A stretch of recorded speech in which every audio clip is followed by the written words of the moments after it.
নমস্কার। Educare NRS এর তরফ থেকে সকলকে হ্যাপি নিউ ইয়ার 2026।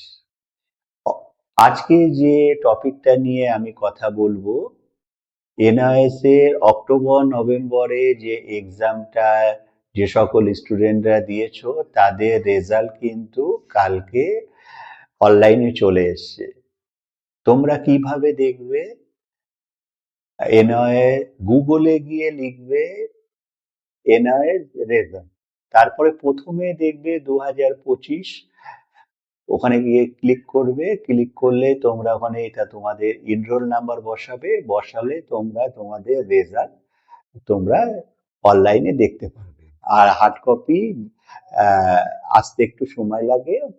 আর অনেকে কোশ্চেন করে, স্যার হার্ড কপি কি আমার বাড়িতে আসবে? হার্ড কপি কি আপনারা দেবেন? না, এনআরএস এর যে তোমাদের স্টুডেন্ট আই কার্ডের নিচে দেখো তোমাদের যে স্টাডি সেন্টার আছে, যেখানে তোমাদের প্র্যাকটিক্যাল পেপার দিয়েছো, সেই স্কুলে তোমাদের হার্ড কপি আসবে। একটু টাইম লাগে আসতে। তোমরা একবার 15-20 দিন পর স্কুলের সাথে গিয়ে একবার যোগাযোগ করবে।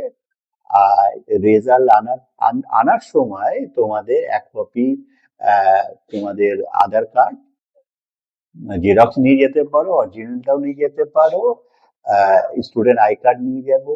অনেকে বলে, স্যার আমি তো বাইরে থাকি, তাহলে কি আমাকেই আসতে হবে? না, তোমার বাড়িতে তোমার বাবা হোক, দাদা হোক, কাকা হোক বা কোনো গার্জিয়ান গিয়ে তোমার আধার কার্ড আর তোমার স্টুডেন্ট আই কার্ডটা সাথে নিয়ে যাবে। নিয়ে গেলে ওখান থেকে হার্ড কপিটা নেবে। দুটো হার্ড কপি তোমরা পাবে, একটা মার্কশিটের হার্ড কপি পাবে, আর একটা পাবে তোমরা মাইগ্রেশন কাম সার্টিফিকেট। এই দুটো হার্ড কপি তোমরা স্কুল থেকে গিয়ে নিয়ে চলে আসবে।